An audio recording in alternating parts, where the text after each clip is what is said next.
Alright, so I played a game recently called Seanse of Manor, and I can't say that word to save my life, good lord. So, this is a unique game. Trying to think of anything like it, and I'm drawing a bit of a blank. Detective games are common, of course, and this specific approach with the time management, first-person investigation, and a lengthy amount of dialogue. Well, it's kind of unique. I suppose it should be exactly my cup of tea, and I did enjoy it. But the game is not flawless by any mean. Still, it's a recommendation, that's for sure. What is it about? The Blake Manor. You remember a venerable house, opulent and imperial, gazing proudly from its stoic perch above the moor. I lived all my years in that ancient, rumor-sprawled manor, fattened by decadence and luxury, and yet I began to tire of conventional extravagances. Singular unsettling tales suggested the mansion itself was the gateway to some fabulous and unnameable power. Yeah, doing that voice is kind of difficult, and I don't think I nailed it. Actually, now that I think about it, there's definitely some parallel there. Although Darkest Dungeon goes into directions. Anyway, similar setup, only with a colorful cast of characters who decided to attend the seance instead of delving too greedily and too deeply. A majority of gameplay actually revolves around digging the people's stories and figuring out why they would ever bother coming here. Weirdly enough, most of the work actually involves breaking into the rooms, more so than basically anything else. What did I enjoy? Well, it's an investigation game, and I do enjoy going onto that stuff. At times it's about spotting something odd, like a burnt armchair. Sometimes it's simply clicking on everything in the room, and at times it's actually using the old noggin and piecing it all together. There's even a little Mad Lib kind of conclusion forming minigame. Take the facts, put them in the right places, and confront the person about it. But what really sets this game apart in my mind is the time element. Every single action takes a minute to execute. Inspecting things, bringing up a topic with a person, eating dinner, yada yada yada. And the time is limited. Compare this to something like a point-and-click, where the players frequently try everything on anything, and sometimes they stumble into the moon logic solutions. Makes the Blake Manor actually makes the player think instead of trying to brute force everything. This isn't really that. It makes sense, but there are problems. I will elaborate on that later. Aside from that, I have enjoyed the atmosphere. I mean, a bunch of people stuck in a creepy mansion. It's also pretty crappy. Well, I believe they can leave, but that's besides the point. Creepy, magical, haunted, and filled with people who are sometimes murderers, sometimes trying to pull off some random occult stuff, and if anything, the more I have learned about these people, the more unsafe I have felt. One wants to clobber a person with a cross, another plans to eat someone's heart, and another guest conducts summoning rituals in the bathroom. It's pretty diverse. And I do have a soft spot for that kind of art style, and the general style of, well, I guess it could be called Doom-like. Think the original Doom. Technically a 3D game, but the character models are flat sprites. Duke Nukem, Shadow Warrior, Ion Fury, and a bunch of games like that. Some people might find it ugly, but I do enjoy it. And it's gotta be the first time I have seen someone use that for a game without any combat. Definitely new to me. So that's pretty much it for the positives, and I do have a lot to say about the negatives.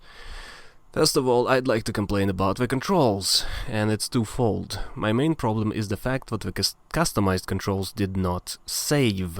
Every time I opened the game, I had to rebind them. Every single time. I don't know if I can recall any game doing that. Well, maybe walking simulators, but that's another can of worms. Second problem with the controls is that they are not exactly intuitive, meaning clicking things generally interactive stuff instead of E or F. That can be rebound, but it's not like the mouse is actually used for anything else, and I do feel like that's a missed opportunity. Imagine moving some objects, or pushing away pillows to look for something underneath them, or boxes in the way, just so on and so forth, or, I don't know, even add some sort of quote-unquote combat where you can just break a lock, for example, but that will maybe draw someone's attention, or you can alarm somebody and then quickly run away, and that can be used to, lure them away from somewhere. It's just, there is a lot of complexity that could be added to this very, very simple game. It's simple stuff. And it's been around for decades now, but it's just not available here. Strange design decisions. That's really the name of the game here. But there is also the fact that when interacting with things, there is a list of actions you can do. And that needs to be scrolled through with a mouse wheel, instead of, using the right click or anything else. I can't really think of any time you need more than two, so just left click and right click instead of this weird scrolling list. Imagine left click to do the action of some sort and right to inspect the object, like Vegeta Games does it. And with People's Mysteries, that can just be opened in the UI instead of going through that interaction and scrolling down. And what was the point of that? And then there is the way the mysteries are structured in the UI and just the UI itself. Like, to get to the individual characters and their mysteries, it's opening the mysteries, then the culprit, and only there you have the list of the people. And whenever I did open mysteries, the game just randomly defaulted me to some mystery I have already solved. So I had to pay attention which screen I was even on, because it never was consistent which one it actually opens, as it kept switching randomly, and I couldn't find the reason why it did that. Why not just open to the main mystery list, or just the culprit? Why keep randomly opening Father Synods? I don't understand. At times, mysteries themselves were also just not great. Some people had ample evidence available extremely early and easily, but for whatever reason the conclusion couldn't be formed. Other times it felt like I inspected two objects and poof, haha, I know what happened here. I especially disliked well, without spoilers, there is something hidden in the mansion, something very, very supernatural, and I wasn't aware of what is the connection of that thing to anything else, and why does it even matter? But then Sunday came, and instantly that mystery was solved. The mystery popped up, and I could form a conclusion despite the fact that I didn't actually understand anything. I did not make the connection myself at all. The mysteries are just extremely inconsistent. And I do believe at times the inspection and the evidence themselves are also buggy. Like, there is something very obvious I somehow did not inspect, apparently. And the other times it's something I very clearly inspected, yet looking at it again takes time anyway. Even if it's actually registered in the evidence, it still takes time. Why? And there was also time when asking characters questions would have basically solved the issue, and instead it's some weird kind of whack-a-mole with incomplete data, where the player has to bounce around and only get a proper answer from one of the characters instead of like 5 they can ask the subject I want to know about. And that's despite the fact that all 5 people actually know the answer. So I'll just spell it out, it's not really a spoiler. There's a mystery called The Fight. Why didn't they just answer who it was, especially after solving their problems? Completely idiotic mystery. Also, I do have to mention that the main story was, well, I'm not gonna say bad, but it was just not enjoyable for me.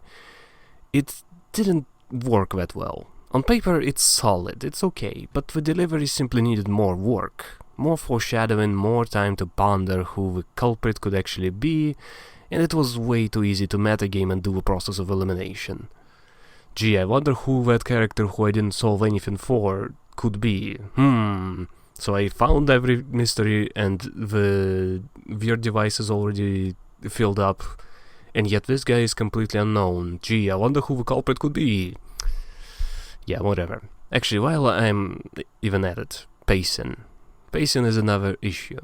The whole time I was worried I'd be out of time, but I think it's entirely possible to basically start doing things only on the last day, and still manage to solve everything. You might miss some needless data, but it's unimportant. I'm pretty sure you can solve it anyway. And even then, I could probably waste an hour or two. The time limit doesn't actually hurt the player at all. The only thing it does is make things extremely inconvenient at times, because some characters are just not available. So I was frequently panicking, thinking that I wouldn't have enough time or some character won't be available for the rest of the day, but I ended up skipping nearly 3 hours in total and possibly wasting at least another 2 on trying random conversation topics with everyone. I think the game could do a much better job trying to communicate how much time the player actually has. So, lastly, I'll just say a theory of mine. It feels like whoever the developer of this is, whatever they did before isn't actually PC gaming. And I assume they didn't actually do PC gaming at all, as in playing stuff. What they did is probably mobile development, maybe not even games, which is why the actual technical aspect of this feels so weird and not well made. And there are such bizarre design decisions.